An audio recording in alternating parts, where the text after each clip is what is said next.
Assalamualaikum warahmatullahi wabarakatuh. Salam sejahtera untuk kita semua.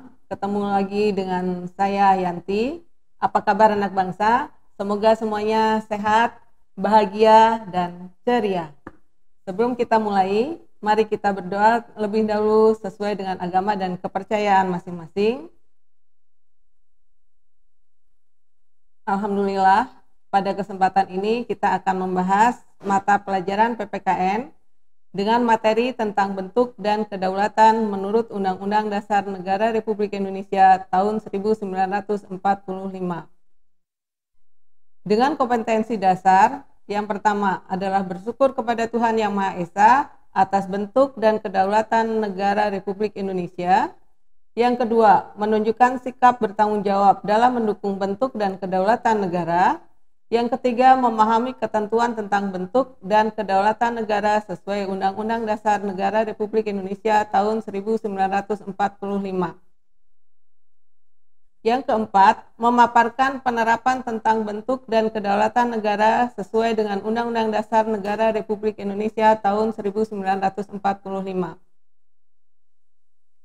Tujuan pembelajaran kali ini adalah setelah mempelajari materi tentang bentuk negara dan kedaulatan negara menurut Undang-Undang Dasar Negara Republik Indonesia tahun 1945, peserta didik dapat menguraikan berbagai macam teori kedaulatan disertai dengan tokoh dan negara yang menganut teori tersebut dengan tepat.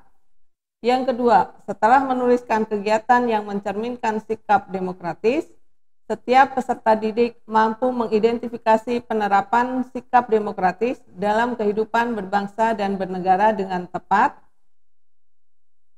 Yang ketiga, melalui pemanfaatan teknologi, peserta didik dapat mencari informasi tentang potensi ancaman kedaulatan di berbagai bidang dengan benar.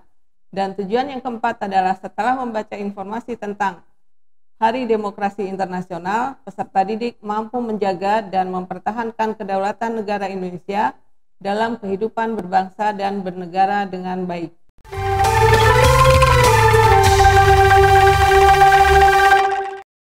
Bentuk dan kedaulatan negara menurut Undang-Undang Dasar Negara Republik Indonesia tahun 1945. Yang akan kita bahas adalah tentang kedaulatan, tentang bentuk negara dan kedaulatan sesuai dengan Undang-Undang Dasar Negara Republik Indonesia tahun 1945. Dan yang ketiga adalah tentang pelaksanaan kedaulatan rakyat menurut Undang-Undang Dasar Negara Republik Indonesia tahun 1945.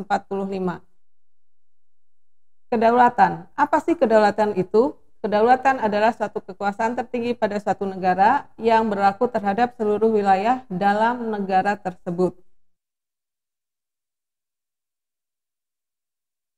Ada 4 sifat kedaulatan menurut Jane Bodin. Sifat yang pertama adalah asli. Artinya, kekuasaan itu tidak berasal dari kekuasaan yang lain. Yang kedua adalah permanen. Kekuasaan itu sifatnya adalah tetap ada selama negara tersebut masih ada. Kemudian sifat yang ketiga adalah sifat tunggal, di mana kekuasaan merupakan satu-satunya kekuasaan yang tertinggi. Yang keempat adalah tidak terbatas, di mana kekuasaan tidak dapat dibatasi oleh kekuasaan yang lainnya. Teori-teori kedaulatan. Yang pertama adalah adanya teori kedaulatan Tuhan. Teori kedaulatan Tuhan adalah di mana kedaulatan itu berada di tangan raja atau penguasa, di mana penguasa itu dipandang sebagai Tuhan, utusan Tuhan, ataupun dewa. Penganut kedaulatan Tuhan itu adalah Jepang, Mesir kuno, kerajaan Hindu di Indonesia. Yang mempelopori teori-teori kedaulatan adalah Agustinus, Thomas Aquinas, Hegel, dan F.J. Stahl. Teori yang kedua adalah teori kedaulatan raja. Teori kedaulatan raja adalah teori kedaulatan di mana raja memiliki kekuasaan yang mutlak, tidak terbatas, yang dipelopori oleh Niccolo Machiavelli, Jane Bodin, Thomas Hobbes, dan Hegel. Yang ketiga adalah teori kedaulatan negara. Negara mempunyai kekuasaan yang tidak terbatas, yang dipelopori oleh J. Jelinek dan Paul Laban. Yang keempat adalah teori kedaulatan hukum. Kekuasaan berasal dari hukum yang berlaku yang dipelopori oleh Hugo de Groot, Immanuel Kant, Len Duguid, dan Hugo Kraft. Yang kelima adalah teori kedaulatan rakyat. Rakyat sebagai pemegang kekuasaan tertinggi yang dipelopori oleh J.J. Rousseau, Montesquieu, dan John Locke.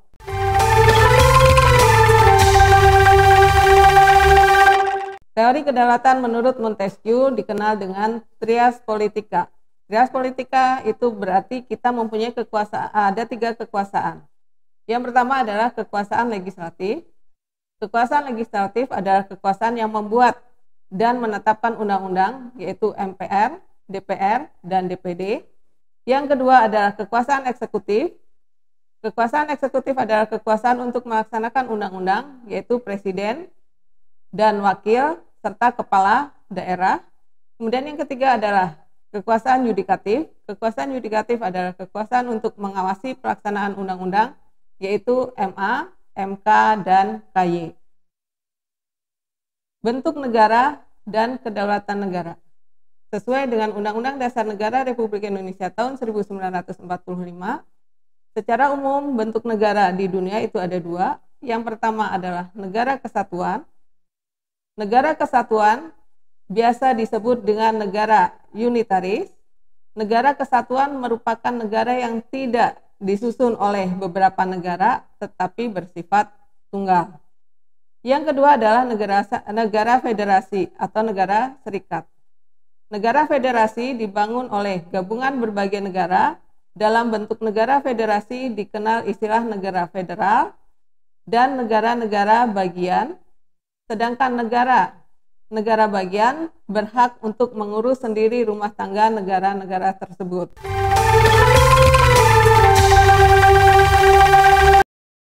Kedaulatan menurut jenisnya dibagi menjadi 2, terdiri dari kedaulatan ke dalam, artinya kedaulatan suatu negara untuk mengatur segala kepentingan rakyat tanpa campur tangan dari negara lain.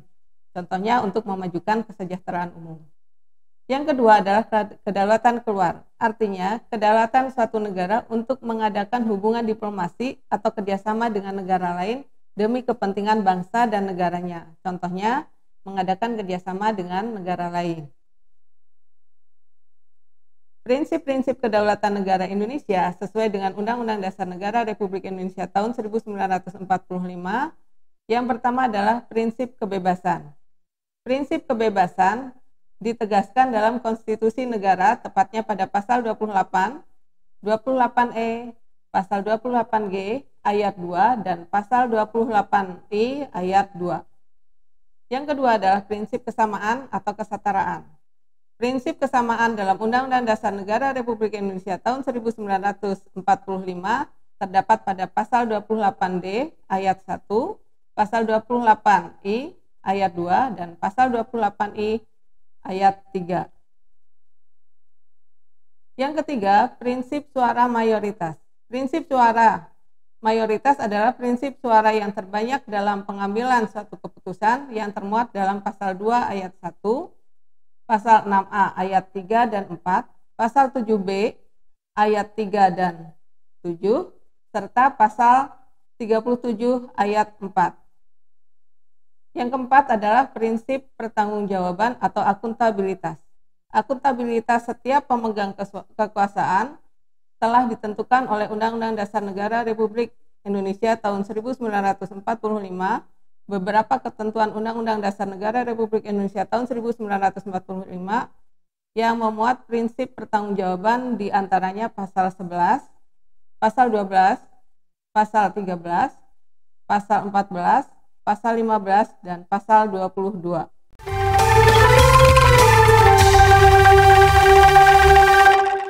Pelaksanaan kedaulatan rakyat menurut Undang-Undang Dasar Negara Republik Indonesia tahun 1945. Kedaulatan rakyat dalam Undang-Undang Dasar Negara Republik Indonesia tahun 1945 diatur di dalam pembukaan Undang-Undang Dasar Negara Republik Indonesia tahun 1945 dan di dalam batang tubuh Undang-Undang Dasar Negara Republik Indonesia tahun 1945. Perlukah kedaulatan rakyat itu dilaksanakan? Mengapa kedaulatan rakyat itu perlu dilaksanakan? Yang pertama adalah supaya ada kepastian hukum, adanya perlakuan yang sama, adanya legitimasi demokrasi, dan adanya tuntutan akal budi.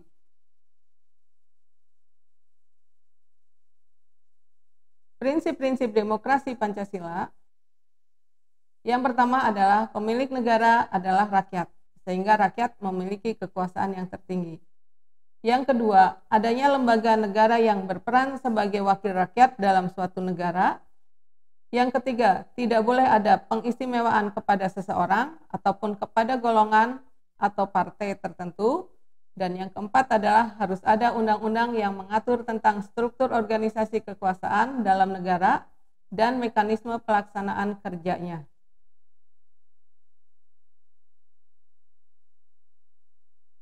Prinsip demokrasi Pancasila secara luas. Prinsip demokrasi Pancasila berarti kedaulatan rakyat yang berdasarkan pada prinsip nilai-nilai Pancasila di bidang politik, ekonomi, dan sosial.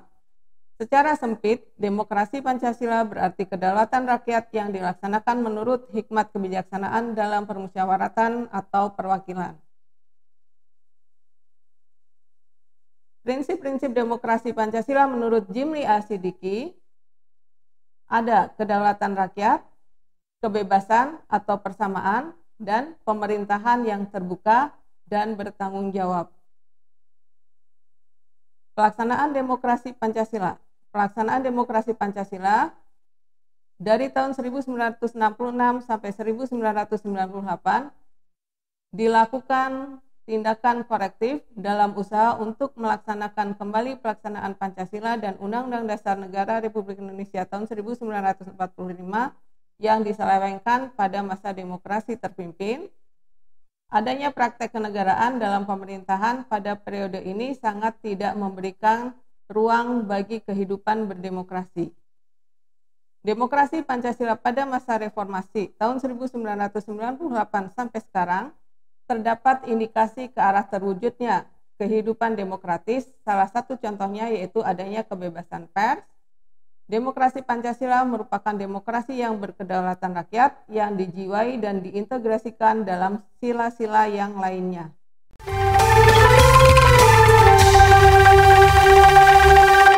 Perbandingan demokrasi Pancasila dengan demokrasi liberal dan demokrasi sosialis. Demokrasi Pancasila, pengambilan keputusan secara musyawarah, tidak mengenal adanya diktator mayoritas dan tirani minoritas, agama tidak terpisahkan dari kehidupan bernegara, mengutamakan kepentingan umum. Sedangkan demokrasi liberal adalah pengambilan keputusan secara voting, keputusan ditentukan oleh kesepakatan individu, memisahkan urusan agama dengan kehidupan bernegara, mengutamakan kepentingan pribadi. Sedangkan demokrasi sosialis, pengambilan keputusan berdasarkan kepada kehendak mayoritas, suara mayoritas kelompok menentukan segalanya, tidak mengenal agama, mengutamakan kepentingan bersama, dan mengabaikan kepentingan pribadi.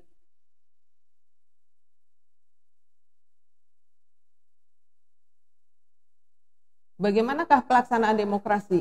Pelaksanaan demokrasi bisa dilaksanakan secara dua hal, yaitu bisa secara langsung maupun demokrasi yang tidak langsung. Demokrasi langsung melalui pemilihan umum secara periodik. Demokrasi tidak langsung, rakyat tidak langsung memilih calon pemimpinnya, tetapi melalui perwakilan terlebih dahulu di lembaga legislatif.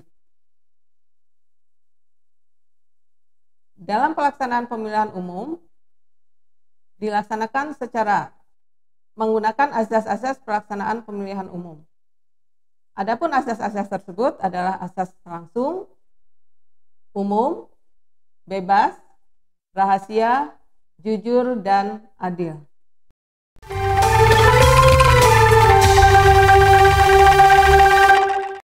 Demikianlah pertemuan kita pada hari ini. Semoga generasi anak bangsa bisa memahami dan tetap jaga kesehatan, jangan lupa selalu jaga jarak dan selalu menggunakan masker, tetap jaga bahagia,